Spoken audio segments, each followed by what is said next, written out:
call to order the Fayette County Board of Education work session on September 9th, 2019. Dr. Barrow, any changes to the agenda? No, sir. We would recommend the board approve the agenda as submitted. All right, need a motion and a second. So moved. Second. Okay. All right, all in favor? 4-0. Dr. Barrow, I'll turn it over to you for the presentations. Okay, first on the agenda, we're at a point where we're beginning to move forward in addressing our model of achievement accountability. I know Dr. Turner is going to speak to us about one of our first priorities, and that's dealing with our equity and access for all students. And I know the actual strategic plan was just approved a meeting or so ago, but we wanted to go ahead and begin reporting out according to the model of achievement accountability, and I feel like this is a good first attempt, and want to share with you where we are at this point. So, Dr. Turner. All right. Well, because the strategic plan was just approved, we don't have data. Yes, I'm sorry. Okay, it says it's on. Right here, is that better? Okay. Yeah. All right. Okay. Ooh, it's kind of in my face. The strategic plan was just approved, so we don't really have any data on our performance measures at this time, and we're still working on baseline data. But I did want to go through and show you all the initiatives that we've already started under the strategic plan. One of the things in the strategic plan is that many of our initiatives are repetitive, especially throughout Goal 1. So because we wanted to be able to minimize the number of initiatives and also show how just good best practice can hit lots of targets for us. So if we can just go through the presentation quickly. And I basically just ran through our 6 initiatives. The first one is our instructional framework. So that's being supported by the professional learning that we've done throughout this year, whether it's at new teacher induction, pre-planning, or the professional learning on the September 3rd day. We are continuing our professional learning on instructional leadership, and we are working on a Fayette County definition of universal design for learning that will be delivered to administrators at the November Administrative Council meeting as part of their professional learning. On the next initiative, literacy, you can see that we've already got a lot of things in place for that. So doing many things. I'm not going to go through all of those things, but I did want you to know that we are working to create a consistent definition of literacy. Again, we'll provide PL to all the administrators on that in October. Our next initiative is on school improvement. We've gotten all the school improvement plans. I've asked that all school improvement plans be posted on the website by the end of this week. We're making definite connections in our conversations with administrators on their LEAKS evaluation system and their school improvement plans. Our conversations will revolve around what attributes of the different LEAKS standards contribute to success on your school improvement plan. And we're in the development of school improvement training for school leaders. One thing we recognize is that many times folks step into the role of a principalship without having any formal training on the school improvement process. And so we're going to provide a more formal training for that, in which throughout the spring, principals will actually be working on school improvement plans for the coming year as they go through the training. So we feel like that'll give them a jump start and give them a better defined process for developing their final school improvement plans. The next initiative, effective assessment, grading, and reporting. The secondary grading task force starts this Thursday. We're still rolling out the standards-based report card in elementary school. The work for grades 4 and 5 is beginning this semester, so that 4th and 5th grade teachers have plenty of time to wrap their heads around that and for us to deliver them whatever training they need and support. In all content areas, we're working on common assessments and use of that data. The next initiative is effective support systems. So again, all our professional learning, CTE folks had collaborative planning time on September 3rd. We're still having lots of support through the digital learning department. And you see the other things that we have up there. One thing specifically to notice that our PBIS and RTI coordinator and coach, which is a new position, they're very actively supporting school-based staff. They're rarely in the office, they're usually in the building trying to help folks with RTI and or PBIS. And then our last initiative is Future Ready Schools.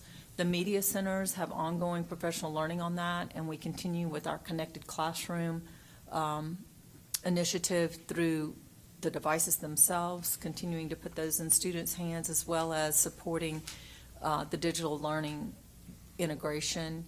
And then Mr. Farmer also has an analysis of network security going at this time.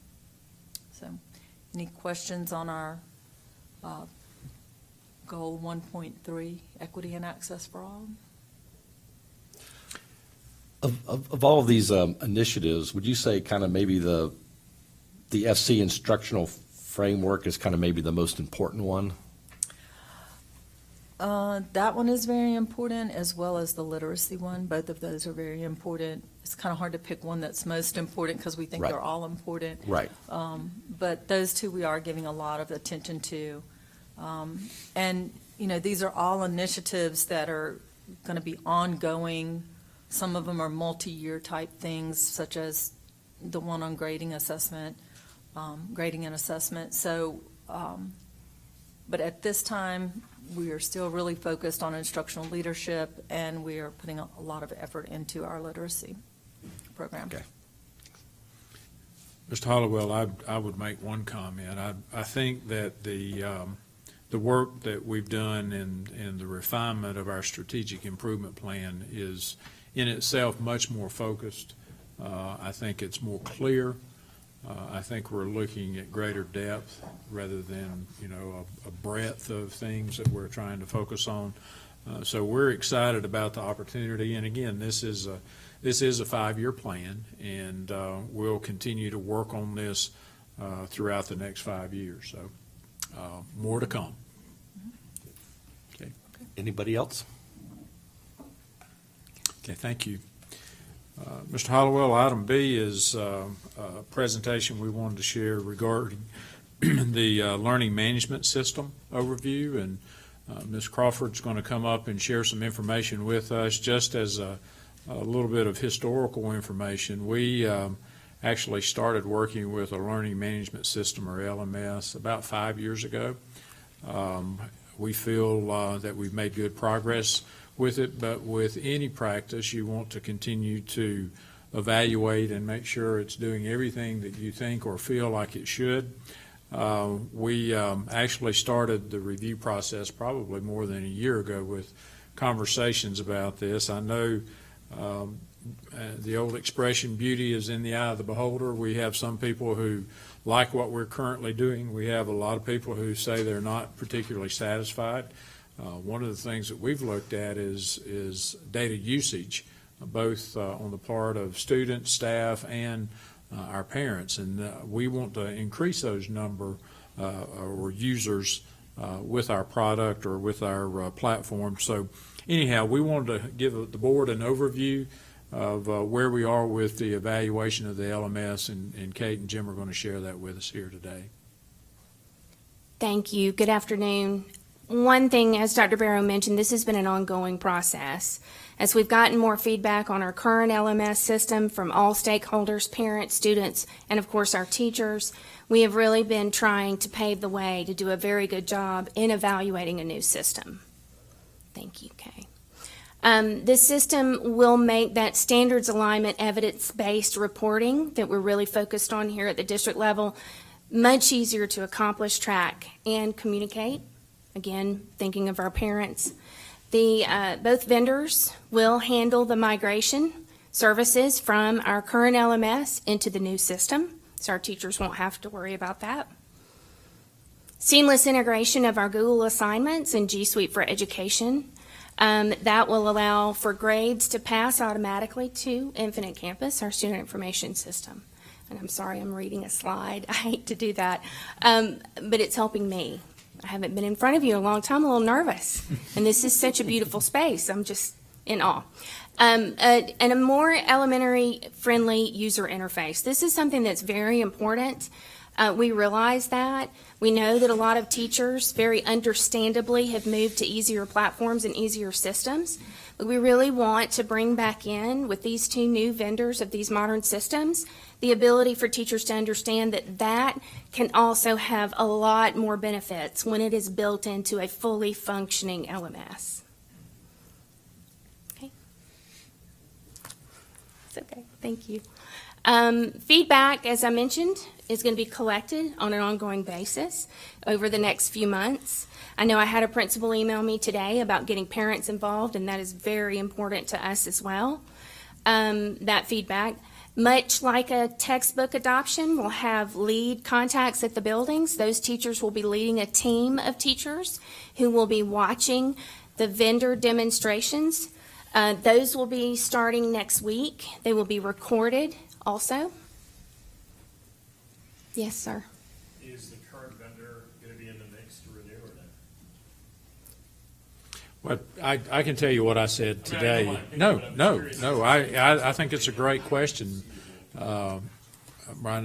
What I said today was, we're looking at what we have. We know what we have today. We don't think that the system has evolved as well as it could have or should have, but that doesn't mean they're automatically kicked to the curb. What we're going to do in looking at the platforms that we've narrowed down is to ask our folks, after they've seen all of the presentations, to give us the feedback on what their preference is. And if we have folks who really feel like what we have is better than what they see, then that may mean that we stay right where we are and continue to work with the company on improving their product. But if we have products that are already better, head and shoulders better, and we can show that, then why wouldn't we want to change? So it's not a done deal yet. That's the purpose of going through this evaluation process. And hopefully by the end of November, we'll have a recommendation for the board based on the feedback that we've gathered.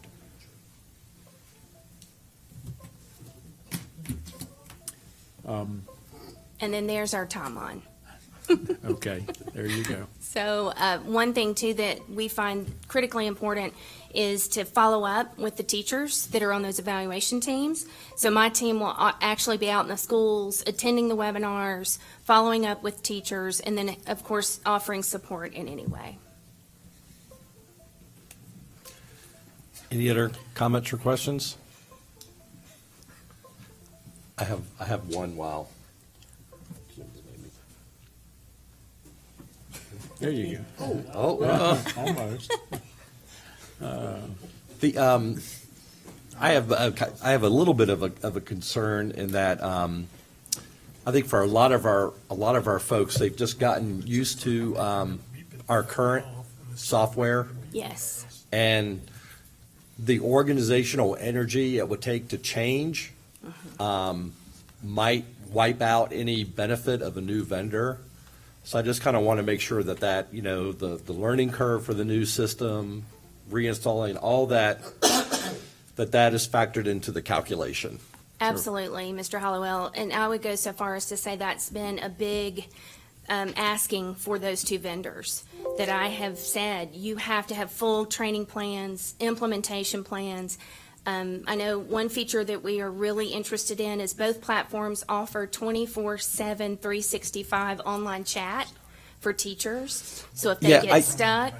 And I guess that's not really benefit. my thing, is sort of like just the teachers having to go through learning a new system. Absolutely. I don't want our teachers to have a nervous breakdown because they're having Understandable. to. We don't either. make up I'm going on record. I think that's part of the reasoning in having our current LMS as one of the systems that'll be part of the evaluation process. We're not Yeah. excluding that product, because if what comes out on top is that our current LMS is serving the needs of our teachers best, then we'll continue with that. If teachers concur that there's a better product out there and they're willing to go in that direction and go through change and training, we'll go with that. We're really trying to find the tool that's most useful so that we can get more consistent implementation of an LMS system. And I know one of the things that we hear pretty consistently is that there are too many avenues of communication with parents, because you have Blackboard, Infinite Campus, Charms, all that stuff. And it gets, it's a lot to keep track of if you got a lot of different kids at different schools.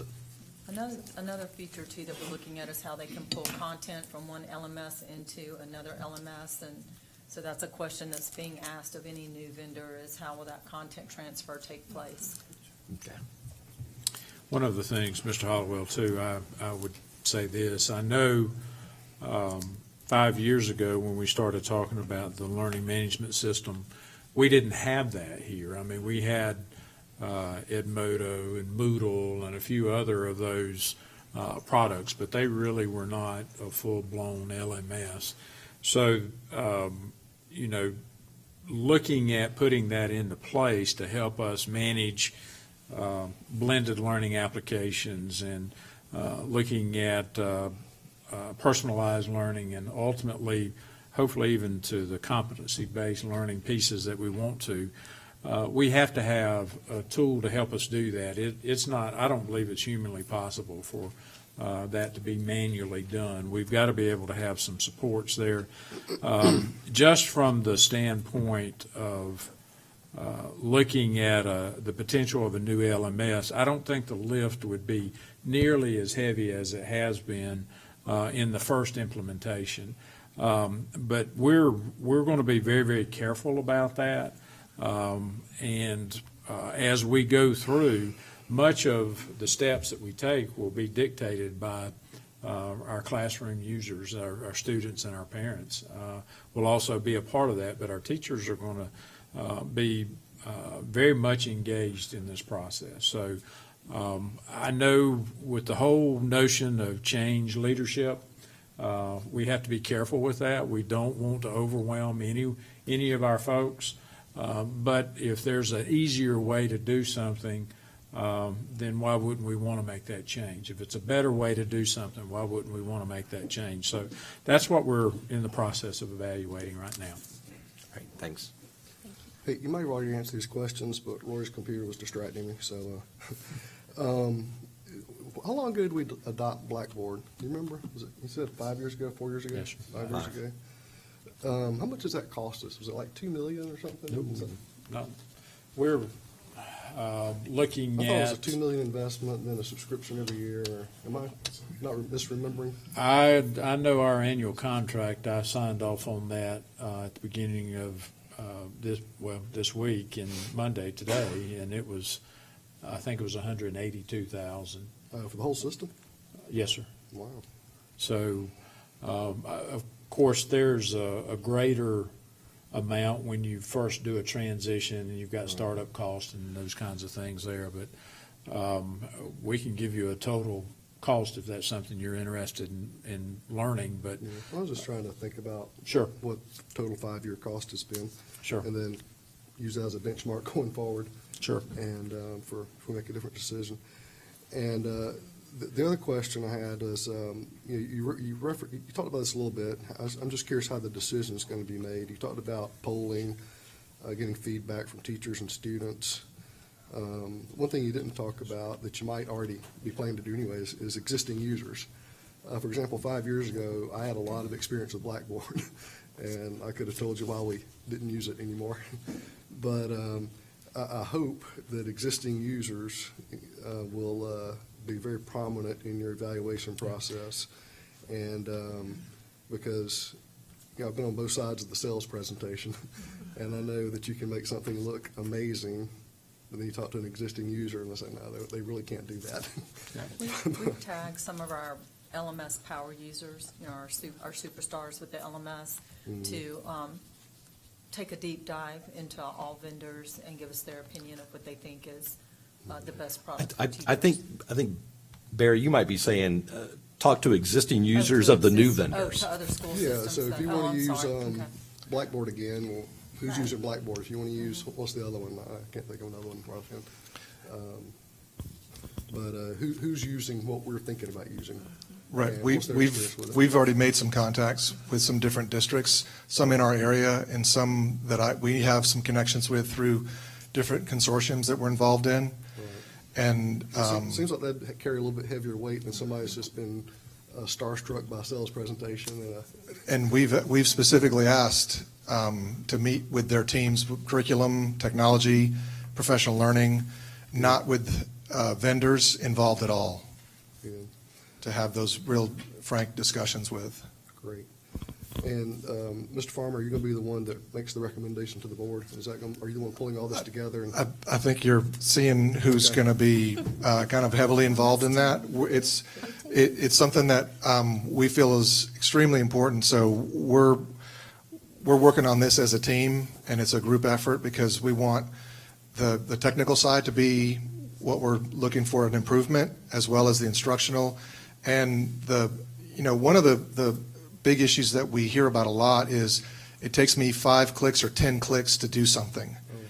And so, unfortunately, the user experience has not been what we'd like it to be for our users, from our young ones to our parents to everyone in between. So that's one of the key factors in looking at an evolution of this platform. right. One of the things we talked about 5 years ago was our new learning management system will be just a one-stop shop for parents. I can see every class, and we'll collaborate, we'll share lesson plans and curriculums, and so I think 5 years is a good time period to reevaluate. And I think there's a lot of good things have been done in that space with these other tools that we're looking at. So we're excited about the possibilities.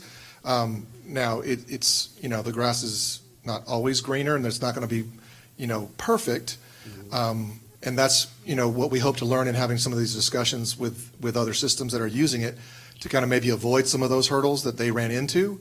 But I do know that the uses of these newer tools, from what we've been hearing and having these conversations, not as in depth as we're going to, but they've been pretty positive in that regard to the collaboration, the ease of use, and the having that, whether it's between classrooms, between schools, or even different districts, but that also that curriculum. If someone's got a middle, high school, and elementary school kid, they can log on to one place and see. And I can tell you as the presentation mentioned, the real important factors for us were that our content was going to transition over. That has to be first and foremost.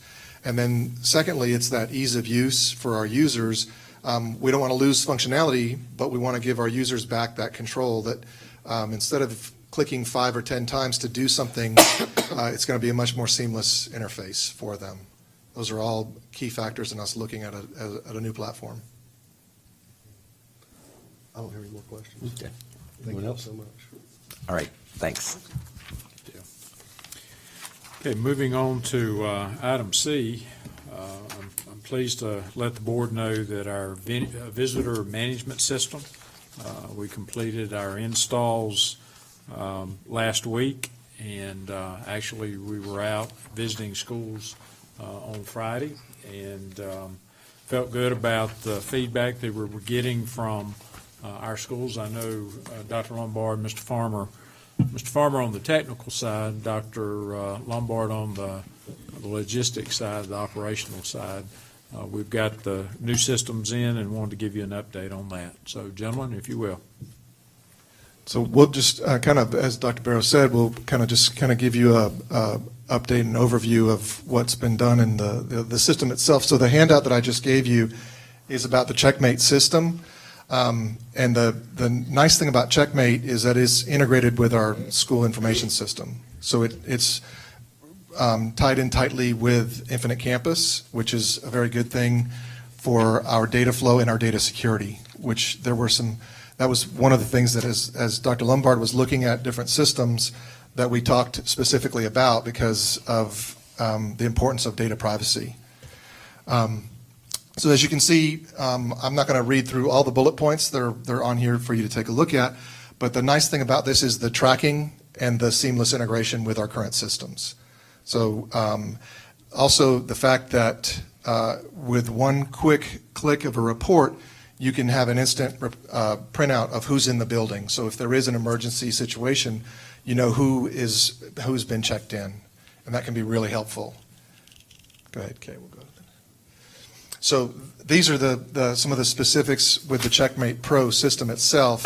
As I mentioned, the integration, being able to tell where everyone is, easily printing passes. Some of our schools are looking at using it for employee time. That, in some cases, for substitutes is really helpful. And then, of course, the real-time attendance as well.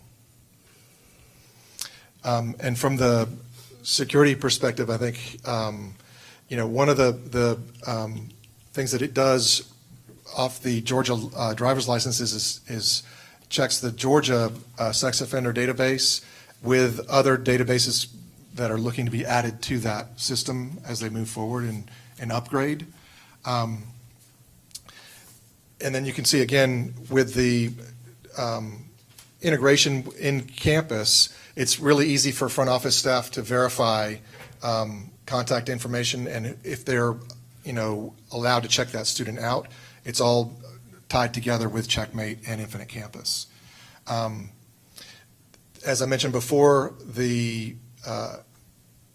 if there happens to be an emergency situation and you have to have an evacuation or a lockdown or movement around campus, you know who's been in the building, where they're going through the Checkmate system, so you can have a quick, easy printout and you can locate all your guests and visitors.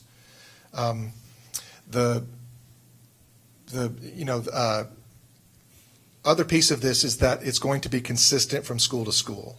Right now, before the Checkmate system, we had some schools that were using probably 4 or 5 different systems, and some were using their own homemade system with Google Forms, which was fine, but when it came to the reporting and the ease of use and the consistency across the board, we didn't quite have that. So using Checkmate will make that a seamless, uniform experience across all schools. And then the last slide, I think. Okay, one more. So this was as of just the August 20th. So we've got some more data in here. This is from, we had to put this in for last week, so it's a little outdated, but you can see some of the numbers there, and my team had some fun with the last banner there for us. But so far, the feedback we've gotten from schools and from our attendance clerks and front office staff has been very positive. The system is working really well, and I think we're going to see some time savings with that tie into Infinite Campus, and the ability to do some reporting is going to be real helpful for our schools. Okay. Questions? Yeah, I had a question. What happens if someone doesn't have a driver's license? So the schools have a procedure for that with the sign-in, what they were doing, I think, before with a log of that person and getting information. Do you have? Well, first of all, we can ask for alternate identification. And the problems like passports, that sort of stuff cannot be done, but they'll use those, and they'll use the information in Infinite Campus and contact logs to use those sort of things. In some cases, especially elementary school, the front office staff's very familiar with those people. They're in there all the time, and so they can personally verify that.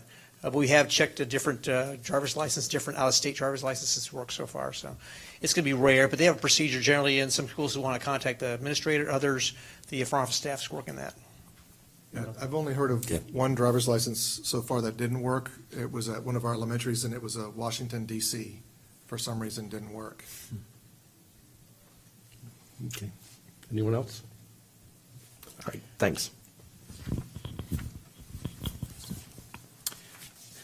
Okay, next on the agenda is our review of the J.C. Booth Middle School considerations. I know Mr. Sanders, Mr. Satterfield, they're going to share some information with you, but while these gentlemen are coming, I would like to just set the stage just a little bit. Our facility, 5-year facility plan is something that's renewed, of course, every 5 years, and we look at those plans and we try to stay within the plans and priorities as those are developed. And for the most part, we've gone very well with those plans. The transition, once in a while, we'll have an emergency or we'll have a specific need where we need to alter those plans. But we try to stay in sync with what the plans have called for. I know recently you're aware that we've done some major renovations out at the South Complex with Rising Star Middle School, Stars Mill High School. We've done a very big project over at Fayette County High School and the new auditorium and the renovation there. The board just approved work on Oak Grove. That was another one of our projects that was in line. And then, of course, the Booth Middle School project. And we've talked about multiple types of ways to address this, but ultimately, I think we've come down to two major ways that we can address this. And we've been working on the plan and the data to support each of those plans. And we've got the two that we want to share with you today, because ultimately I feel like unless the board has some additional questions, I think we pretty much have the information that we need to be able to weigh out which option the board would choose to go with. But I'll let Mr. Satterfield, Mr. Sanders take it from that point. Thank you. Good afternoon.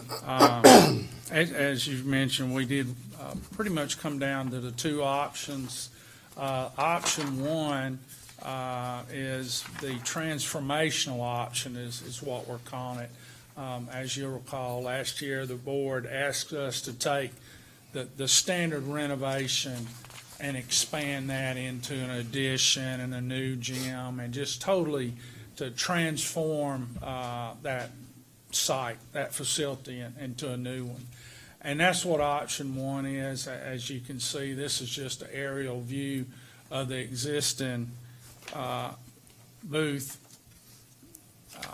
The option one is pretty extensive, and we have a list of a number of, in terms of the scope of work of all the things that we've looked into, increasing it to 1,400 FTE, building a new gym, increasing the size of classrooms, and increasing the size of hallways, a great deal of work on the exterior of the building to help with queue lines and parking. Of course, you'd have your standard renovation in terms of painting, floor covering, ceiling lights, HVAC, new roofing. But this was a total transformation. Basically, when you would look at this facility, you would not know that it had previously been Booth Middle School. It was a total transformation of it. The second option that the board had asked us to look at. There are a couple of. Yeah. And this is the same presentation we'd given you guys before. Right. I know Mr. Rayball, I don't believe he was on the board yet, but this is just a refresher of what we had presented to you before. Yeah. And go ahead to that next slide, Kay. Yeah, this is another aerial just showing the area of the parking lot. Here's an aerial showing the addition. Basically, the majority of the new addition would be built north of the existing facility. It would go across what is now currently the football field, and that would comprise of the new classrooms, a new administrative area, a new gym. There would also be a large hallway that would go down the side of the existing building, so that you wouldn't have all those 1,200 students going through those narrow hallways that we currently have. The pods would empty out into a large, wide hallway that would be the main hallway to move kids basically east-west in the facility. And the football field would be relocated south of the existing facility. The parking lots would be totally reworked, adding a new entrance. We would just about double the queue line, and this would be an effort to get the traffic off of the parkway. Here's And just other renderings. this is a floor plan of option one. And then here's just some elevations.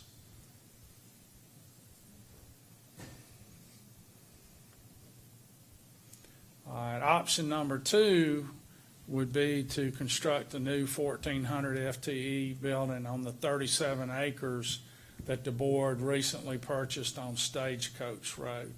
And we have, if we can bring it up, a little video that would show that. And obviously, we have more detail on this one because it's been designed, where the other was just some renderings.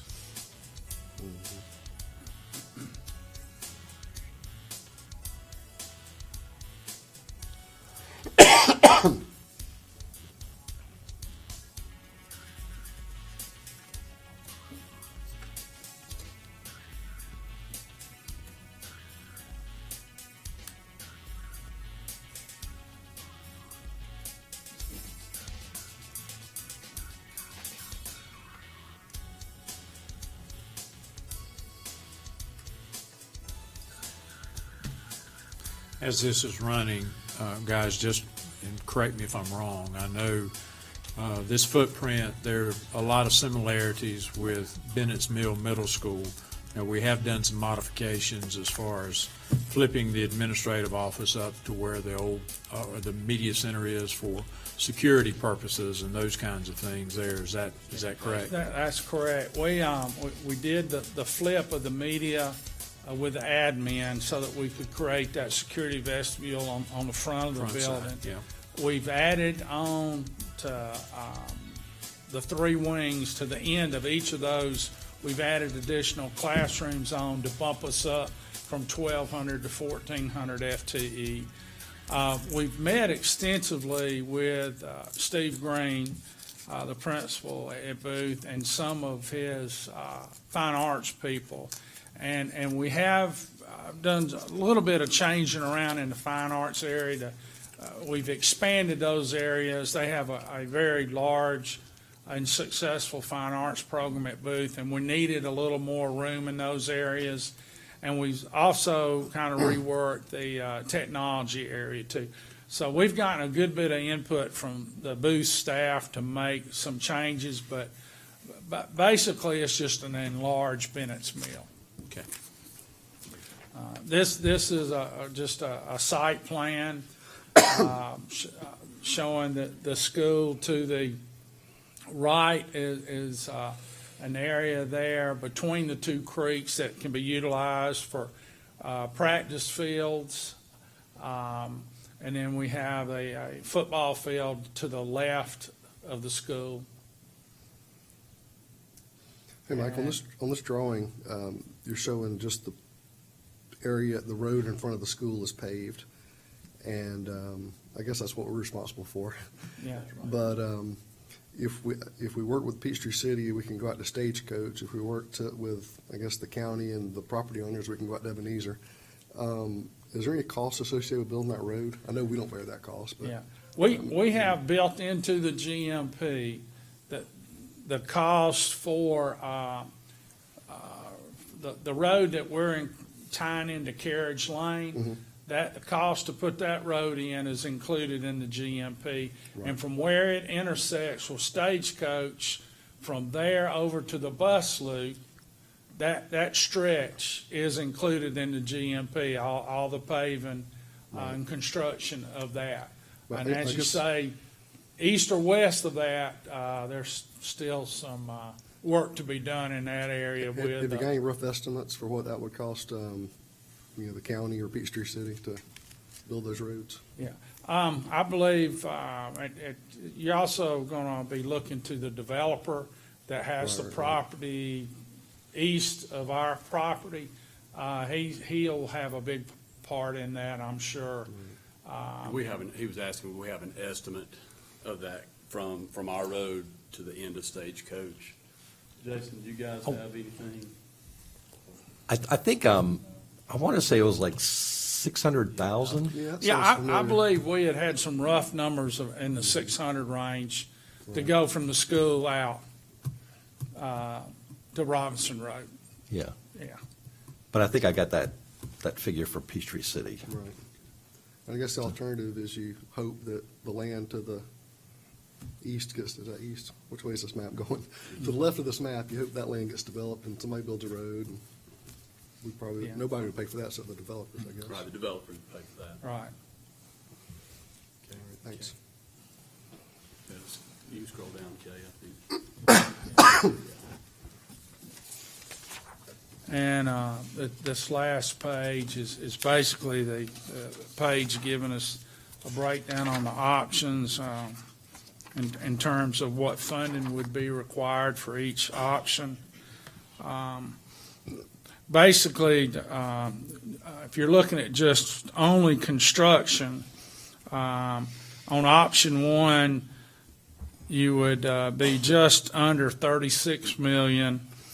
By the time, when you add in architectural fees, civil engineering, energy management, networking, furniture, camera, security access, your all-in price is going to be just under 40 million for option one. And option two, you got basically a GMP of 40,625,000. And then once you add in your other fees, your all-in price ends up being just shy of 46 million. So option one is 40 million, option two is 46 million. And then also note that option one, you would have the capital outlay reimbursement from the state of, I think we estimated that at 6.9 million. And there's none for the replacement. And I put a note over there. You can see those notes that the total cost for that option one, the transformational, is an estimate based on numbers from our architect, and obviously that could change once you actually bid it out and got the true number. Right. But the number on option two is a true number. Yeah. And the capital outlay reimbursement, that number is basically just about tripled from where it was last year because of the modernization aspect that since Booth this summer turned 40 years old, we can apply for modernization funds, which just about triples the amount of money that you would get from the state. Is this the triple? Is this the triple figure, or is this the figure that's going to be triple? Yes, sir. That's a true figure. Yeah, that's the triple figure. It was like Wishful 3.3 thinking. before. Gotcha. Yeah. Hey, let me ask you another question. So on the transformation, correct me if I'm wrong, but by the time we're done with the transformation option, we'll have a building that can accommodate 1,400 students. I know we don't come anywhere close to filling any of our buildings full of to capacity, but that's, the state number, I guess. And so it's the same size building, I guess, is the question I'm asking. That So- was the guidance that we received. Was So when we transform or replace, we've got the same size building, if we go with the plan. right, these two plan. options. Yes, sir. So I just want to make sure we're looking at apples and apples in terms of students served. Yes, sir. So, and when you look at this on transformation, it's 28% maybe lower than the new. And I read some commentary, been talking to a lot of people, and there was a recent letter to the citizen, where the writer expressed that it might be 50% of the new cost. So it doesn't look like it's anywhere near 50% of the cost. It looks like it's 72% of the cost on my math. And if anything, the transformation numbers, when are bid out, are they likely to go down, do you think? Not in my experience. I think I can take that one. Not in my experience, that hasn't happened. We do have the architects here and the contractor are both here that can weigh in if you have any questions for them. But in the current market that we have now, it doesn't appear that anything's going lower. I kind of think what's interesting from, when we started this a year and a half ago, whenever it was, just sort of the back of the envelope estimates were 30 million for the, renovating the current booth and 40 million for new. And we've gone, from 30 million to 39, almost 40. and then 46 for new. So that's kind of an interesting change. But I, like I said, and I made this comment before, even though we renovate that, the building, assuming that, we're having to deal with 2 years of construction and all that disruption at the school for the students and the teachers and everybody, at the end of the day, you still have the bones of a 40-year-old building. Let me ask you another question. I know that we can keep raising the transformation cost till we get a Taj Mahal type building, and we can make that number. We can play with that number depending on the quality we want. But as presented here, when you talk to Steve Green and other stakeholders, what's the quality, or what are the quantitative aspects? Not quantitative, qualitative aspects. Because if we transform Booth and it's still kind of clunky to operate. That might factor in too, but what kind of feedback have you got in terms of qualitative differences? The biggest feedback that we received when we went out and met with the faculty was what Mr. Hall was saying, the disruption and of the education process over those couple of years. I think that was resounding across the board, both there and somewhat even from the community, from the parents.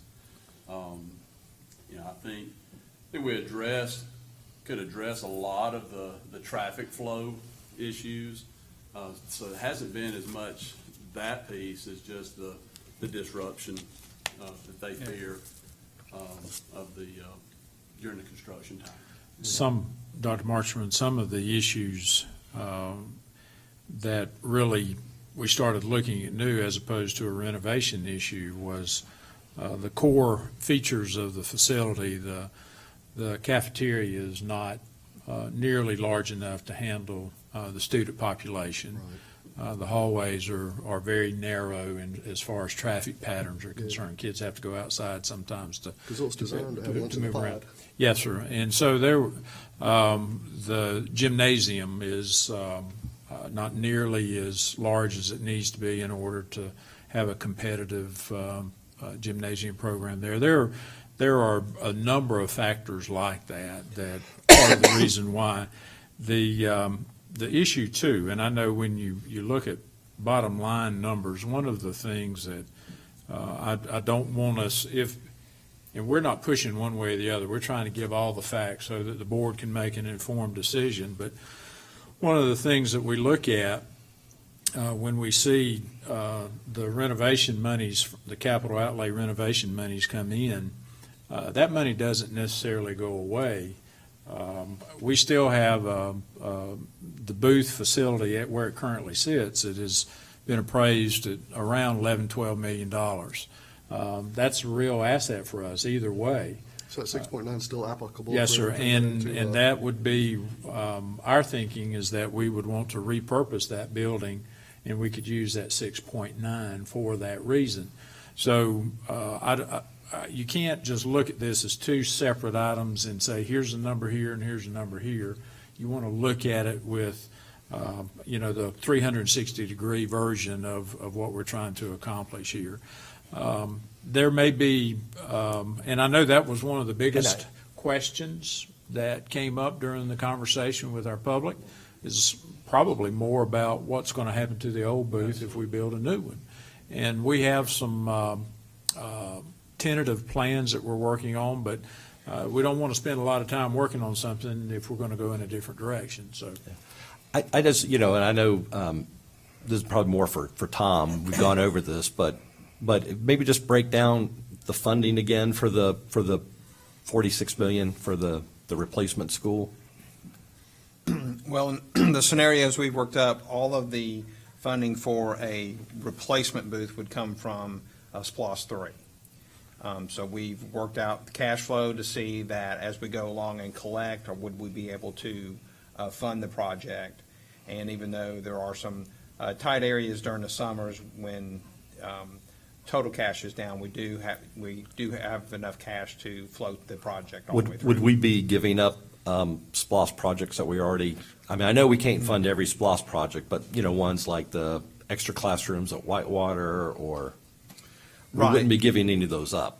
Well, we may have to move some projects around as far as timing, if they're going to be in SPLOST 3, or how much we use in other other areas, potentially. I think we have to prioritize, Mr. Right. Hollowell, and that's we've just finished Fayette County High School's renovation. Well, that was supposed to have been done in SPLOST 2, but because of the need for Huddleston to be taken Right. care of, we had to push it to SPLOST 3. And, we don't want to get out in front of projects. And I know all of our projects are important. In fact, when we were looking at the 5-year facility plan, we had more projects than we had facility money coming in. It was a pretty significant difference. So we knew that we can't do that all in one time. And that's, you have to look at 5 and 10 and 15 years out. And ultimately, that's part of the decision, I think, that the board's faced with right now is what are we looking at that's going to put us in the best position facility-wise for the next 5, 10, 15, 20 years. Well, or, hopefully longer, this building Yeah, lasts well, a longer whole than lot 20 longer. years. Absolutely. 40. This might be a question you can't answer, but if we build a new middle school and use the 6.9 million to repurpose the old booth, would that 6.9 million take care of the entire repurposing, or we would need more money to My question. We need a little bit more. Yeah. need more? Yes, sir. And I would think part of that would be dependent upon what the repurposing was for. And there may be some other funding mechanisms depending upon, again, where that goes. But, if we're looking at repurposing the facility, we wouldn't be going in and building a brand-new gym, I don't believe. We wouldn't probably need to repurpose the cafeteria because that would probably meet what the building was designed for at that point. But we know we've got a building that needs major attention. We can do it through the transformation, or we can do it through the new construction. Yeah, pretty much, if we're just repurposing that and utilizing the modernization funds, the vast majority of that work could be done during summer times where we're not impacting any instructional activities. Whereas a total transformation, you're a year and a half around the clock because of the additions that you've got to put on. But if you're just doing the repurposing of the existing facility, as far as painting, floor covering, lighting, we do that every summer. Yeah. So that would be Mike, easy. one of the things that we talked about, if that's the direction the board goes in, we would basically be doing that same work while the new construction was going on, so we'd finish basically at the same time. Is that correct? That to get the money, we would Yes, have sir. to. We'd have to. So if you repurpose it, you said roof, HVAC, paint, floors, lights, what else would you have to do to repurpose it, you think? That's a standard package, I guess. What else is that modernization? What'd I leave out? I know the modernization, you have to do a little bit more. The modernization is a complete gut of the building. And basically, all you're leaving there is the steel and the concrete block. Oh, wow. And you're taking out ductwork, you gotta take all the electrical, panels out, the switch gear. Plumbing. You're basically saying to the state, when we get through modernizing this, it's good for another 40 years. It sounds like you're getting back up to $30 million or so. But it's, and Dr. Vera touched on it a few minutes ago, and, adding an addition on just for a few classrooms, Right. it is not a big deal and it's not cost prohibitive. But when you start trying to address shortcomings of the core, the hallways, the bathrooms, the gym, the cafeteria, the kitchen, it gets very expensive to address those areas. Was Oak Grove a modernization? No. Have we done any Oak Grove was a modernizations? modernization. It's not No, 40 years. no, it's not. But to get that $6.9 million, it's got to be a modernization. Yes. Yeah. Gotcha. And that's where, the state never funds 100% Oh, yeah. of the project. They don't fund 10%. So you're talking about probably tens of millions of dollars to do the modernization, and that's what we would want to do if we repurposed it? I would share with the board too that we've had, Mike and Mike have had pretty extensive conversations with the state facility people. I mean, we're not doing this just, on a whim. We've brought them into the conversation early. In fact, they were able to help guide us where we could consider getting significantly more money from the capital outlay program rather than just a general renovation.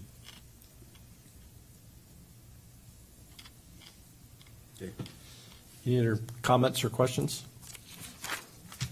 All right. I know we're going to let this set on the table for a while, but certainly if you have questions during the next few weeks, we want to be able to answer those questions. And certainly public, they're welcome to ask as well.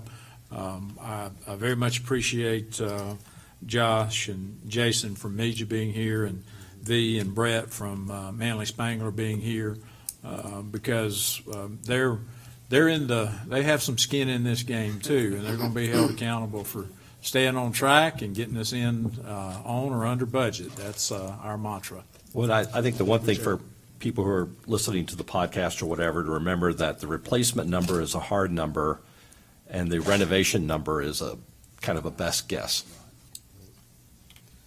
I got a question for the chair, I guess. Which meeting do you anticipate putting this on to make our final decision? I don't know, would it be the next meeting? Well, it depends upon the level of questions. If we have a lot more questions, if we've answered all your questions and y'all are ready to take a vote, it could be, at the end of September if we need to take longer. This is a big decision. One of the things I would say is that if, depending upon which way we go, if we're hoping to be able to start construction with, the land, we want to try to get started before, I know we hadn't had any rain here lately, but before the wet, rainy winter comes. And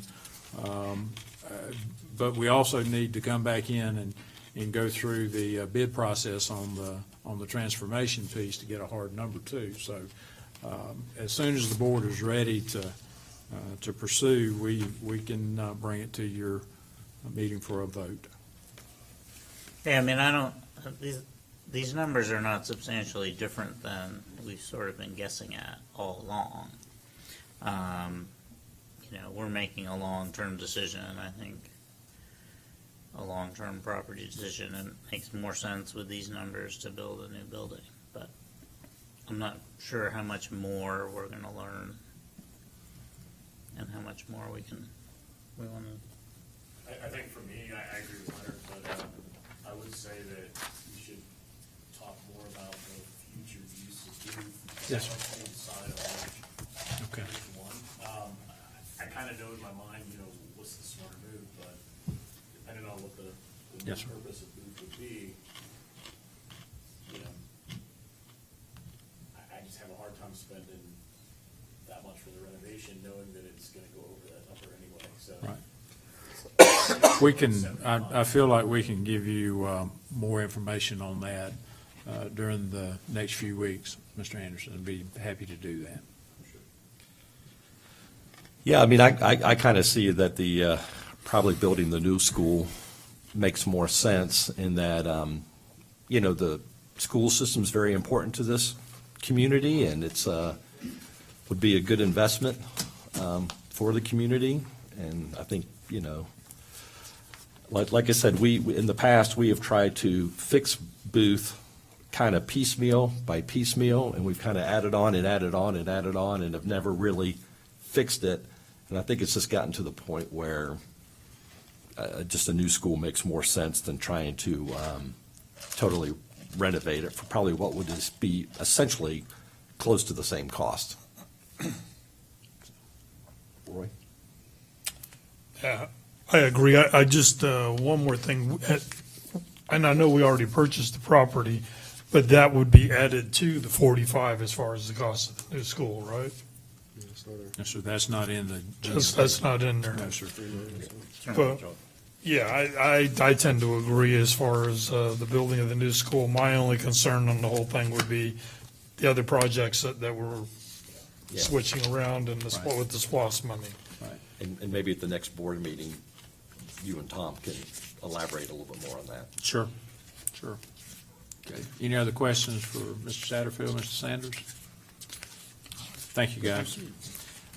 Moving on to item 3E, we have class size update, K-12, and Ms. Robertson's going to come and share some, I think, pretty good information with you. I think it's pretty good. You were supposed to laugh. We do have growth. We do. Yeah. The good news is that we're growing. When I checked the enrollment on Friday, it was at 20,523. When I checked it at 1:30 this afternoon, it was at 20,535. So we've even Your enrolled numbers more are two more than mine. I students. checked a few minutes earlier. They keep coming. Another interesting thing is that I looked at a timeline of our projection from last December when we first projected our enrollment for this year, all the way up to this past Friday. And one of the most interesting things I noticed is from the first day of school, when we counted how many students were in attendance on the first day of school, until this past Friday, we've gained 476 students. So that's a lot of students from the first day of school until now. And it's also very interesting because it appears that our biggest growth is happening in elementary, which I think is more good news. More good things to hear. One of the things you did as part of the budget process is you allowed us to include some teacher and some paraprofessional positions that we could use as needed. So thank you for that, because we have added some additional support at some schools. So I'll just go through those real quickly so you'll know where we've added some additional support. At Birch Elementary, we added a kindergarten teacher and a paraprofessional. And when I looked at their enrollment this past Friday, every kindergarten class is at 19 students. So all of their classes are already full, even though we added another one. At Fayetteville Elementary, we added a fourth grade teacher. At Oak Grove, we added a first grade teacher. At Mentor Elementary, we added a paraprofessional because their fifth grade classes were getting rather large, so we added a paraprofessional to support those classes. Also at Mentor, we noticed that their first grade was getting large, but their kindergarten was not quite as large as we expected it to be, so they were able to shift a kindergarten teacher to first grade to take care of that. At Peachtree City Elementary, we added a paraprofessional for their large fourth grade classes. At Peoples Elementary, we added a paraprofessional for their large fifth grade classes. And at Rising Star Middle School, we added a paraprofessional for their large sixth grade classes. We are actually currently talking with North Fayette because their kindergarten classes are a little over our target. Our target is 20 at kindergarten. Their classes are at 22 right now, and they are feeling that growth. And so we actually have a meeting scheduled with the principal tomorrow to talk about the best thing to do for North Fayette Elementary. So you have the staffing allotments in front of you that show the enrollment and the class sizes as of Friday. I just wanted to see if you had any more questions for me. Any comments? I got some negative feedback, you might say, from fourth grade parents at Peachtree City and at Mentor. Just they were looking, with the recent, our response of the citizen, they read the well put together response, and they're grabbing some numbers in there that aren't apples to apples. They're Right. staff versus teacher pupil ratio, and they were very concerned that they had, was it 28 or something like Well, we established a target number at each grade level, and for fourth and fifth, our target number for several years has been 28. When I checked Peachtree City's average on Friday, their average fourth grade class was 27.7. So they're right at the target. At Mentor, their fifth grade classes on Friday were 28.2. People's fifth grade was 28.6. So they're actually the largest. So, we do have some schools that have larger fourth and fifth grade classes, but they're right at the target we've set. So we've given them a paraprofessional to help pull out students who need extra attention, to help with paperwork, to help with copying, to help and have an extra set of hands without adding an additional class there. Mr. Anderson, I'll say this, we strain over that issue. Because when we add staff, obviously that's impacting our budget. So we're careful about that, but we don't just sit here in isolation and do that. We have lots of conversation with principals, and that's why we're meeting with Dr. Moore tomorrow to see which way we feel like is going to be in the best interest. I'm, noting this, I know that during the budget process, this was a conversation that came up as far as does this impact the quality of instruction, and do smaller class size help us, and those kinds of things there. We set our targets based on what the board finds reasonable. I would say that our class size targets are much lower than other districts all across the state. So we want to do that, but by the same token, we're sensitive to the impact that it has on the overall school budget. And the difference between a parapro and a certified teacher, is it half? Well, depending upon the experience level of the teacher and that kind of thing, we look at generally a rule of thumb is 2, no more than 3 parapros per teacher slot, and that's why we've done some of the additions of the parapros as opposed to adding a full teacher. One of the other things too, and you look at numbers, but at the end of the day, we also look at what's in the best interest of the kids and the teachers. The routines are already beginning to be established, and we've got a situation where kids having to break up in a classroom and be reassigned to another classroom, that can be very upsetting to kids, teachers, and mamas and daddies. So we try not to do that unless it's really something that we feel is warranted. So we strain over those as we make our decisions. And we think we're okay at middle school and high school? We do seem to be okay at the middle school and the high school. Yes, we added a paraprofessional at Rising Star because their 6th grade classes were bigger than we wanted. Okay. But other than that, we seem to be okay. Any other questions or comments? Thank you. Thanks, Aaron. Thank you for the good news. Moving on to item 3F, our elementary foreign language pilot update. I know Dr. Turner is going to share a little bit with us there, and we had a project that started last year, and we implemented at 5 of our elementary schools. And Dr. Turner is going to give us a little bit of an update there, and if you have any other questions there, you can ask her at that time. Well, on the slide, you can see that for this year, we've added 2 other elementary schools. They requested the World Languages program through Rosetta Stone. As of Friday, I didn't have the data reports on the usage rate, but at the schools where we give them X number of site licenses, and every school was anywhere from 93 to 100% of using all their licenses. So the usage has been very strong at those 7 schools. Any questions on the expansion of elementary world languages? Yes, sir. We didn't, this was not a mandate for us as far as elementary schools, I will say that. And the other thing that we consider, unless a school is really petitioning us to add something, we haven't added because of the budget impact. We've tried to be conservative there, and ultimately I'd love to see the program expand to all 14 elementary schools. We're halfway through. And hopefully in time we can be able to get to a point where we have all 14 elementary schools on board. Mm-hmm. Did you have a question? I was going to echo Dr. Barrow's comment. I heard nothing but good things. Good. And the schools that don't have it are very interested in doing it. And I think to like the big ideas presentation that we do sometimes, I think this is one of those things, and I don't know how to figure out the staffing, or how you do it right now, but you may not even need a different teacher if you're using Rosetta Stone, because I teach Rosetta Stone in my house with my kids, and I don't speak Spanish. But I think this is the kind of thing that kind of changes the way we're seeing. One of the comments, I know Barry and I were talking, or I read some stuff Barry put together on like the Industrial Revolution, lockstep, everything's been the same, kind of like that TED Talk that we've seen.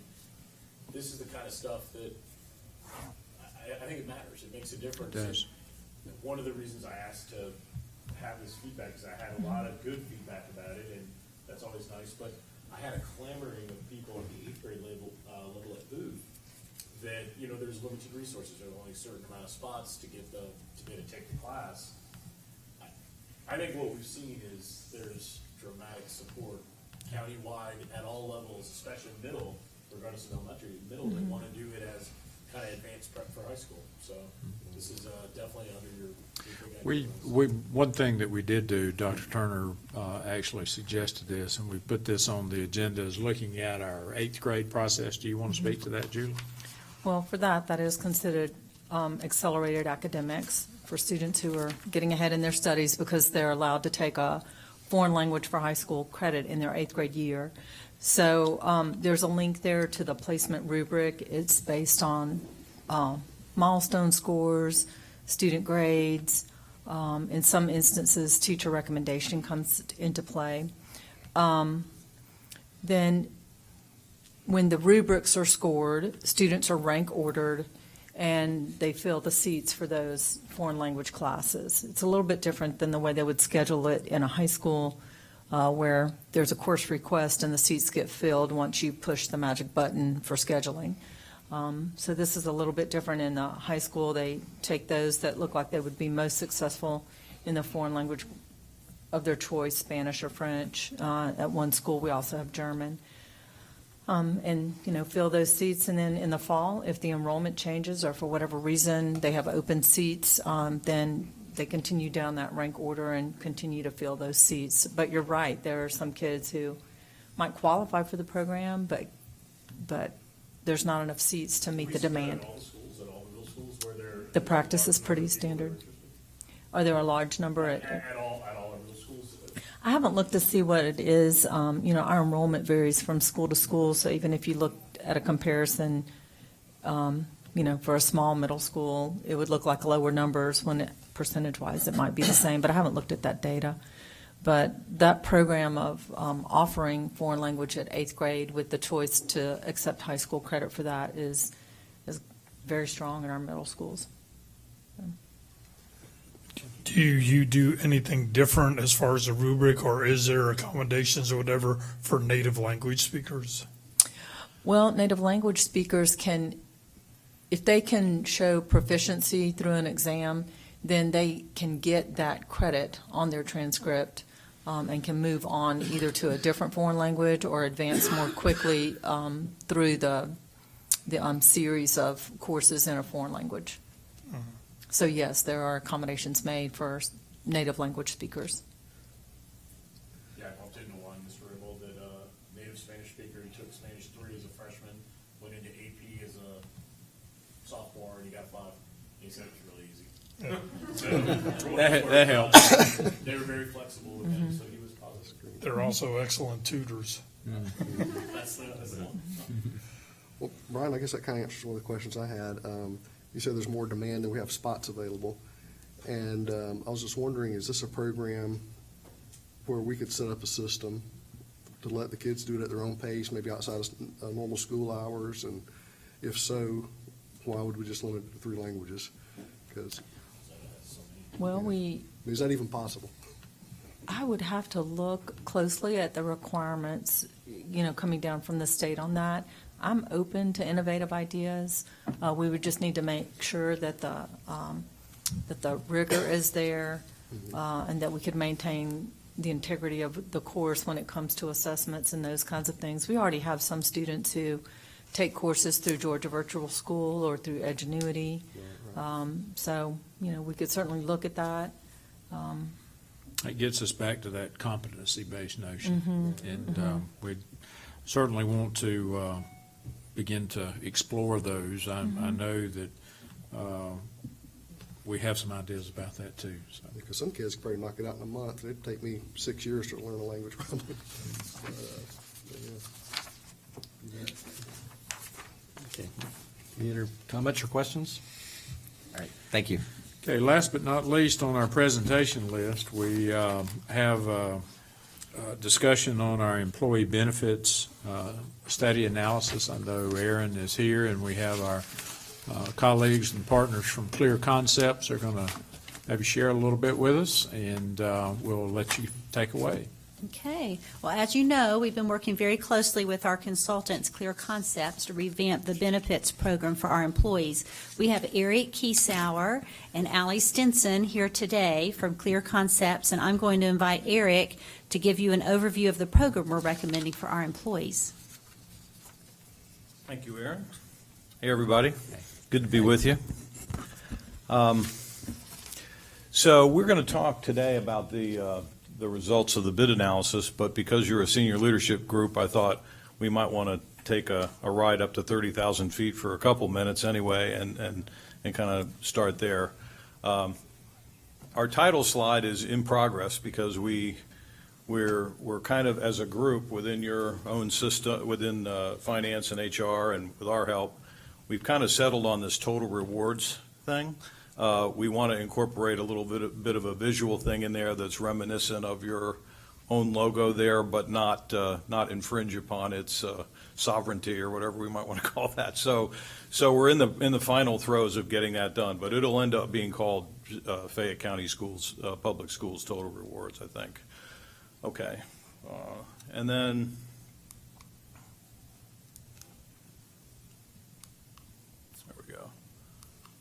So the 30,000 feet level is we've been working together for 3 months. We started off with an objective setting process, which involved a survey of all your folks. We did an online survey. Ultimately, we had 900 people respond to that. So we had really good response compared to what we normally see at school systems. And I think it's a testament to to the credibility and of your team that people would take the time to do that. And then we spent a half a day together with Tom and Aaron and their folks and talked through, we facilitated an objective setting process with them. And we came up with a policy statement for that. And I've got that policy statement in your packet. We won't take time to go over it today unless you'd like to talk about it. But we basically laid out what's the total investment that Fayette County Schools is actually making in benefits today. Those are statutory obligations, but it's a substantial amount of money that you put out there to fund state health and TRS in particular, but also Social Security and sick leave for teachers when they can't work. So when you add up that total expenditure, it comes out to be about $94 million or so that's being spent to fund those benefits. And as businessmen, we really want to kind of look at that and go, what are we getting for that investment? Okay, and that's kind of the way we look at it. So that's one of the investments you make in addition to payroll. And so for that kind of money, we want to make sure we excel at these 4 tasks on the board here. This is sort of the principal set of services that we're addressing in our business: recruit, select, onboard, retain. And we want to help you excel at each one of those tasks, okay? So that's what we view our goal to be. That generally will include better marketing of your jobs, and part of that is the benefits, I think the Total Rewards logo. Much broader communication and education using all available media. So we're going to try to help you get this benefits message across and the added value of those benefits in addition to pay to not only prospective teachers, but everybody that's here as well, with the hope that they will appreciate those much more and that it will help your retention, we hope, okay? And we basically want to leverage the skills. You have a great finance and HR team. I mean, I apologize for saying this in advance because it sounds solicitous, but it's not. I mean, we work with a lot of school systems, and from the top to the bottom, your team is particularly good, we think, and it's a pleasure to work with them. And to leverage their skills, we think we can really accomplish something great. So we want to be aimed at helping you select the very best candidate for each job that you have open. To help them focus on the job that you're hiring them to do, and to do that, kind of take some of the burden and the financial worry off of them, so that they can focus on the kids that you guys are all focused on. okay? And then streamline and automate the workflows as best as we can, so we spend as little of our time administering and as much time as we possibly can helping people on a day-to-day basis, okay? So with that in mind, that's our 30,000 feet. We come down to one of the tasks that we've tackled here, which is the subject of today's conversation. The immediate challenge is to take a look at the benefits that you have. And so I described the challenge here in the box as saying that the immediate challenge is you're exiting a very large group with over 120,000 people, employees covered in it. And the idea is that we want to maintain or improve the benefits that employees had from coming from that group at the same or lower cost. Okay, and then to create funding, additional funding from that program, so that we can dramatically broaden the guidance, the services, the tools, the technology that we're putting in play to administer these plans. Okay, so that's our task, and so I'm happy to say, I have good news too, is that we really have accomplished that. We're not 100% complete with it yet, but we're 98% of the way there. So I thought I'd go down for you benefit by benefit real quickly and just tell you how we see this. I'm starting off with long-term care, which is a benefit that you don't see in too many group programs. That marketplace, insurance companies have kind of run away from it now at this point. There are no group solutions out there to replace that. You only have about 30 employees participating in it. One of the problems with it in group situations is it's a complex benefit to explain, and it really needs a lot of personal time. Very difficult to deliver when you're talking to people, just adjacent to their workday and things like that. Very difficult to have that conversation. So our suggestion there is that those people will be allowed to continue that coverage on their own on a direct pay basis, and we think we kind of let that go away from the program and let those folks handle that on a direct pay basis. I can't see any other practical solution for that, and particularly just for that few folks. I think that would be the best bet. Now we get into the much more productive part of the subject. I know one of the key things for you guys has been dental. I've been hearing that since I got here is very important to all your people, and the survey certainly pointed that out as well. So you have a very strong dental plan in place. You have 2 fee-for-service plans, and you have a so-called DMO, dental maintenance organization. Great third choice to keep the cost low and keep the challenge for joining to your lower paid folks, the hurdle as low as we can keep it. So on the 2 fee-for-service plans, we are able to duplicate that plan. Dental is a plan that we expect to be able to go to a range of carriers and get literally duplicate coverage offers. Okay, so we're able to do that, maintain the same plan, and maintain the same cost. I have an asterisk up there with same, is because we're just a little under 1% difference, just a little over on that, but I think we will negotiate that down here in the next day or two, and so we'll be able to tell employees at open enrollment that your cost outside of Georgia Breeze will be the same as it was in, okay? And considering we're coming out of that gigantic group, I think that's a pretty good thing. A little side note about the dental here is that the new carrier for the dental will be MetLife, so we'll be replacing Delta with MetLife. The great news about that is that MetLife has twice as many dentists in their network as Delta. So it's going to be much easier for people to find a dentist that's in network, and that means that even though the premium will be the same, that they'll spend less out of their pocket during the year. So we're going to have an advantage from that plan with the new carrier. And there were a couple of the competitors that had networks twice the size of Delta, which was surprising to me. And order of magnitude, Delta had about 80 network dentists. MetLife has about 165. So it's literally quite a few folks to choose from. okay? On the DMO front, we'll be changing carriers there. That's not a benefit that's as easy to match, but we found in Aetna a similar plan design for that, and we'll be able to lower costs for those people 15 to 20%. So like I said, that's a place where I'm particularly interested if we can to save some money, because that's going to be a benefit that's going to be popular to your lower paid people.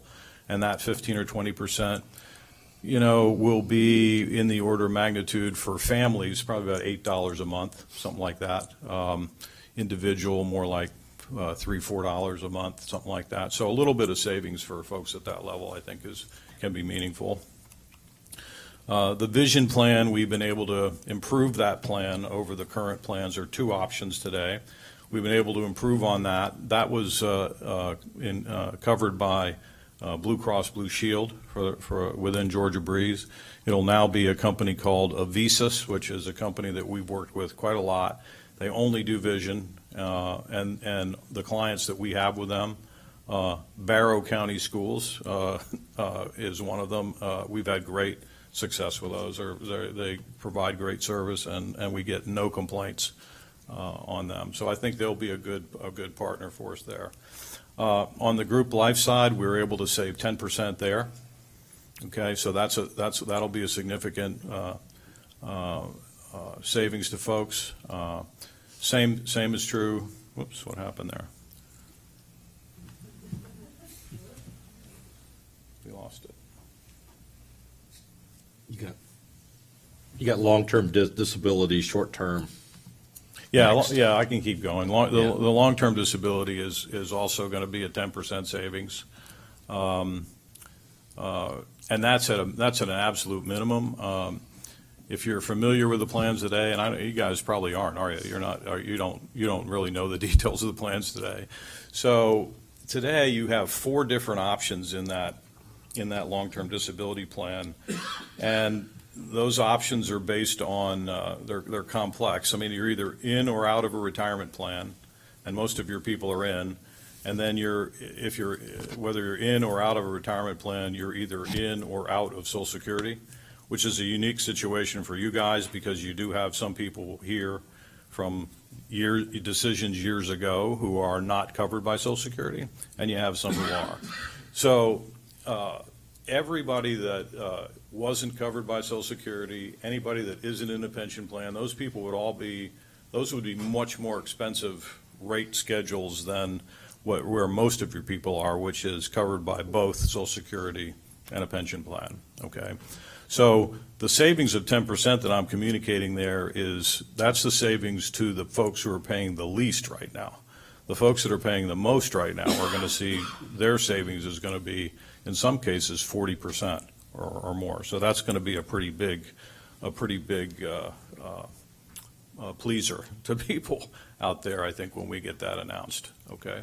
The short-term plan, we've redesigned it. Okay, so it's going to be quite a bit different than it was before, and the plan design is aimed at rewarding people who have a lot of sick leave. You fund this sick leave plan, and your average sick leave among your people is about 47 sick days.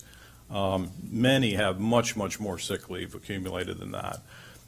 This short-term plan gives them a way to, the more sick leave they have, the longer they can wait for that benefit to begin, and the cheaper it gets. And so we're going to see your most tenured folks are going to see their costs for short-term disability drop way down from what they have today, because today they have only 2 options, and the longest one is 30 days. So they're going to have those longer service folks are going to have a much better deal. So they'll get like 60 to 90 days.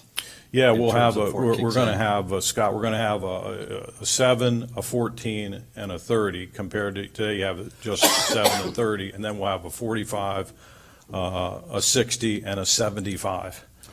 Okay, so that'll bring the cost down for folks that have those, a person that's making $50,000, $60,000 that has significant sick leave. That'll bring their cost down from something around, say, $15, $18 a month to like $3 a month, $4 a month, okay? So significant advantage for them. Where I say the one place where people will pay a little bit more is at the 7-day level. We really want to get people, we want that to be a little more expensive, really, because we want people to be accumulating those sick days. If you think about it, if we give them an incentive to accumulate those days, then they stay in the classroom more, okay? And that's what you all want, okay? You want that incremental improvement. We don't want babysitters, and we don't want the cost of substitutes. So the plan is deliberately designed to drive people to accumulate sick leave, okay? And it also pushes their cost down. Does that make sense? On the critical illness side, this is sort of the add-on type benefits, not in the core. We've got very difficult to match these programs exactly, but we've got a very near match designed here. The rates are going to vary, but they're virtually all lower. Everybody that has this coverage is going to save money on this coverage, okay? We tend to try to discourage people from purchasing this. You guys, I'm sure, all know Clark Howard. He's not a fan of these plans. I'm not either, really, okay? But one of the good things about the plan design is it gives a person the ability to purchase a lump sum benefit, and we coach them to spend very little and buy a small lump sum benefit. But it gets that little lump sum benefit for just a few dollars, gets them to the out-of-pocket limits on all the state health plans. So it's a tremendous comfort for people who are otherwise healthy but worried about, a critical illness, a stroke, a heart attack, or particularly cancer, to be able to hedge their bet against the out-of-pocket expenses on the state health plans. Okay. And then there's an accident plan that is coupled along with it, and again, we were able to near match that, and again, varying rates, but nearly all lower than what they are today. So we were very focused on, at the employee level, of how many winners and losers do we have in this change, and at the end of the day, we have almost no losers on any benefit. So I view this as a tremendous success, and then of course it also has generated the funding then for us to do the enhanced help and communication aspect of this thing. Okay, the centerpiece of the education and the help that we're going to give people is, remember, they've been going strictly to Georgia Breeze and just using that as sort of a benefit strip mall to buy benefits. Okay, now all of a sudden they're going to get guidance on those plans. And we're going to invest the time to go to every school and work location during the open enrollment window, actually beyond it, and give people a presentation and help and guidance on not just this stuff, but we spend a lot of time in that session on state health as well. We've looked at the participation that your guys are, what plans they're in. And there's quite a bit of participation in plans that are probably not in folks' best interest. And to me, that's a reflection of them not really knowing, how do I choose between 7 different medical plans? Let me pause you right there for a second. Sure. I just want to see if any board members have any questions or comments right now, because I'm going to have one, but did you want to say? I know we've had some conversations about the 403B plan, and I think you guys are maybe having conversations with Tom Gray about that. Yeah. In terms of reducing cost. I didn't know if there was an update on that yet, or. Well, That's very near and dear to my that. heart. We've had some conversations. We kind of feel like the timing of it needs to be a little bit different than the flexible benefits because the focus needs to be on there. But Eric and his group will be working on that as well, so maybe Eric can give us a little bit of an overview of where we're at. Yeah, and I know you worked on that. I'm looking forward to working together with you on that. We definitely want to get that cost down, and we also want to provide much more guidance, to folks on that plan. I'm not very happy with the current plan. No, no, I'm not either. But there's a lot of things we want to accomplish with that, and a lot of it has to do with education. A lot of it has to do with cost and simplification, as well, as you know. Right. But we also want to address, there's I don't know whether you all have found it, but in most school systems, there's a pretty significant they have and have not mentality between the folks that are in PSERS versus the ones that are in TRS. The guys that are in PSERS kind of feel like second-class citizens. The reality of that is that PSERS is a great value to those people that are in it, but it's not tied to their pay. So for what they put in, they get a great benefit out, but it doesn't approach the benefit that they would get as a percentage of pay from TRS, if that makes sense. So it becomes really important for those people to save and for them to earn more than the annuity rates that people are giving, the 1.5% and that sort of thing. They can't possibly keep up if that's what they earn, and yet they're risk averse. So we have to help them get to a place where they are more comfortable investing in something where they can at least earn 5 or 6 or 7% over the long term. And if they do that and have TRS and save some money, they can actually achieve equity with TRS participants or close to it, at least at the lower pay levels. And again, I'm always focused on, as I think you are too, I'm always focused on that level because each dollar means so much more there. So and it's, they have the risk of losing their purchasing power. Absolutely. Over 20 to 30 years. But, yeah, absolutely. So we are hot on that trail. I've met with, I know you've chosen VALIC, and I, a lot of times I help people pick, but I think that's a good choice, actually. I think they're the current vendor. I thought you had settled on them, but so I've met with them, and obviously we're headed down a path where we have all index funds. The assets that are in Peach State reserves now are, they're 10 basis points. It's hard to beat that, but there's no help. Okay, so we have to find a way in there to fund some help, and but at the end of the day, it'll be a very inexpensive approach. It'll look like something that almost no school systems have in the state of Georgia. It'll be easily understood. It'll help those low-paid people and everyone Probably else alike. Target date funds. Yeah. I mean, I've got a strategy for that to share with you, and we can come to some terms of that. But yeah, much simpler approach, because you can't. All attempts at teaching people how to be investors has not really succeeded. I mean, it's what we need to focus on is getting them to save, and then we have to make it easier for them to figure out where they want that money to be. Right. I mean, that's the way to succeed with it. So okay, all right. So, thank you. Okay. Anything else I can answer? That's 3 months. We've come a long way, and I mean, this was the real critical question. Could we get you out of Georgia Breeze and get everybody the same or better for less? And the answer seems to be yes. So we're excited. Okay. Good. Okay. Thank you. Yep. Thank you. We always want to do our best by our employees and put more money back in their pocket, and it seems like we're headed in a very positive direction. Mr. Hollowell, that completes all of our presentations. We can move into the superintendent's report, and that will be very short. First, I want to make note that the Georgia School Boards Association Governance Team application of the year has been submitted. I think folks are very pleased that we're participating this year in that application process. We are still working. I think we've given them 3 dates for the evaluation people to come. They'll actually be here sometime later this month, we think, and we're anxious to put that together. And one of the things that I know that we'll want to do, need to do, have to do is to have a short video presentation, and I know Ms. Barry Dreisbach is already busy at work on that, and we think we're going to have a great opportunity to show what's happening here in Fayette County. We look forward to delivering them to Mr. Rabel's capable hands.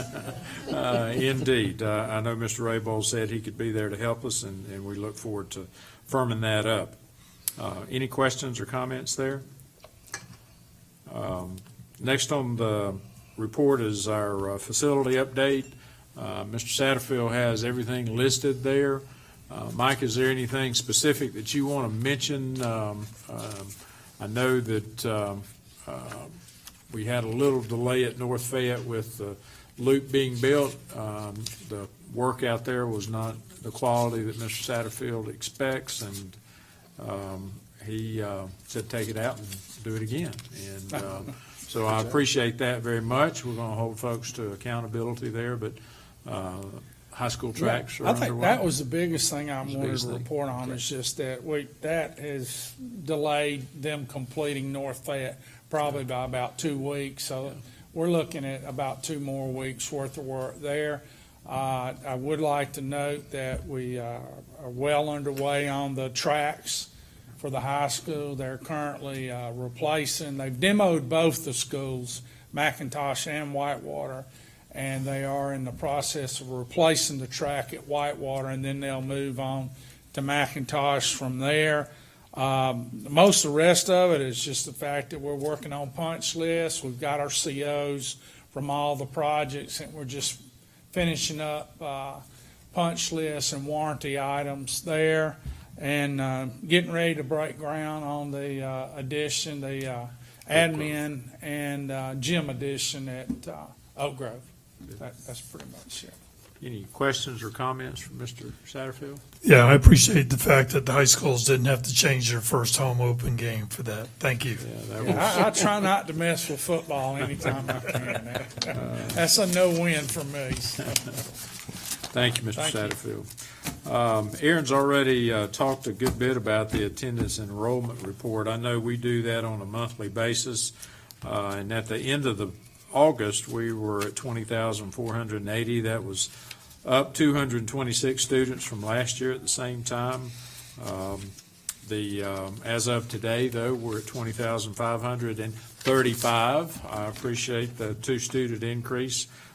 So we're definitely moving in the right direction with regard to enrollment. I too am very pleased that the majority of the growth is happening at the elementary and middle school. So that's a good thing. If there are no questions about attendance and enrollment, we'll look at the central office open house. We've set that date for October 21st. If that meets with everybody's approval, what we'd like to do is maybe we're working at having some student ambassadors come and help show around the facility. We'd like to have maybe remarks at maybe 6:15. That way we can get the board into your pre-agenda review at your normal 6:30 time or pretty close to that. In fact, since I'm asking y'all to come a little bit earlier, I think I'll have some snacks for you there so you won't go missing your dinner before the board meeting. But if there's no questions about the 21st, we'll. What time? 5:30. We'll 5:30. just begin the tours at 5:30 and then have remarks at 6:15, I think, is what we've decided on. Okay. Last on the superintendent's report, we have our local board governance training plan. This is something that we always have to turn in. Each of our veteran board members have to have at least 9 hours, and have to have 3 more for the exemplary status. So we're looking at each board member having 12. 3 of those have to be whole board governance, and of course that's July 1 through June 30. I know most of you were in attendance at the Savannah GSBA meeting. We have the winter meeting coming up in December. We also have some other opportunities in between. I asked Kay to put the local board training that Griffin Risa is sponsoring. I wanted you to take a look at that. Would like to know if there's anything there, and I don't know if you've had a chance to review it, but certainly if there's something that you want to participate in as a whole group as far as whole board training or other independent training. I think GSBA pushed out something. They're going to have a social emotional learning training session in Cherokee County. That's not too terribly far from here. If you'd like to participate in that, whatever you need us to do. But we will have to submit our plan. I think it's by October 1st, Kay, is that right? Is it October 1st? So we need to make some decisions here before the end of the month. And we can formalize that at our September board meeting, if that's good for you guys. Mr. Hollowell, that concludes all of the report items I have for you. I just want to offer kudos to Roy for getting 3 times the number of hours you needed. That's amazing. Good job. He's, Dr. Barrow thought I was working on another degree. Well trained. I did. I asked him that question. But that's tremendous, and we appreciate that. Information items there. I do want to mention, Dr. Lane shared with me, he's hoping that October 4th will work for everyone. I think they don't have a football game that day, and they wanted to do the ribbon cutting for the new facility there. We'll be getting out more information on that, but it'd be that Friday afternoon, I believe. And of course, the innovative programs discussion, I'd gotten some early from Mr. Pressburg, Dr. Marchman. I got yours. I have put that in a hard copy so that we can continue. The thing that I would say to the board with regard to those information items, if you can narrow down and we have a majority of the board that wants to go a little bit deeper on some of the suggested ideas, we're happy to do that. But we want to make sure we have a consensus of the group before we spend a lot of energy and time there on those items moving forward. I appreciate the feedback.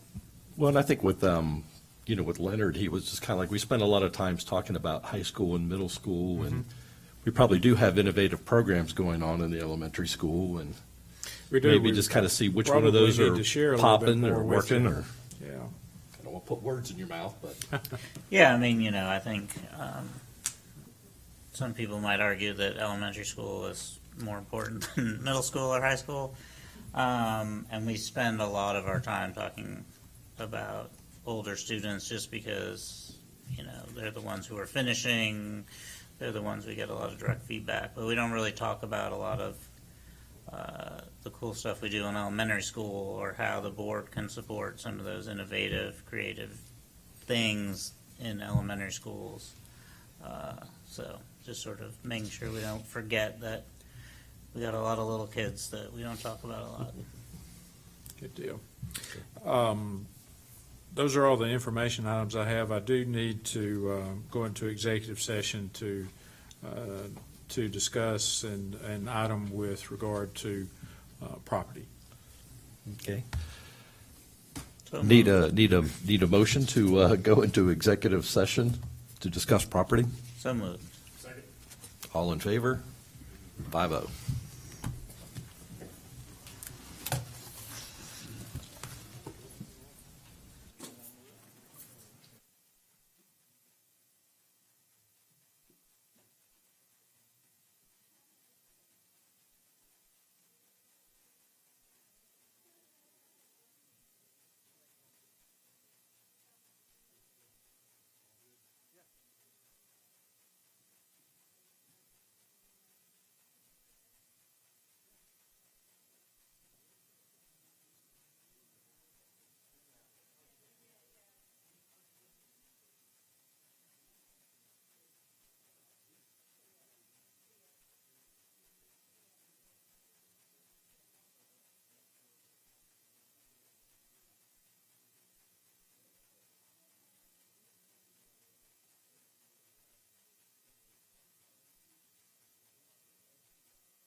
Need a motion to return from executive session?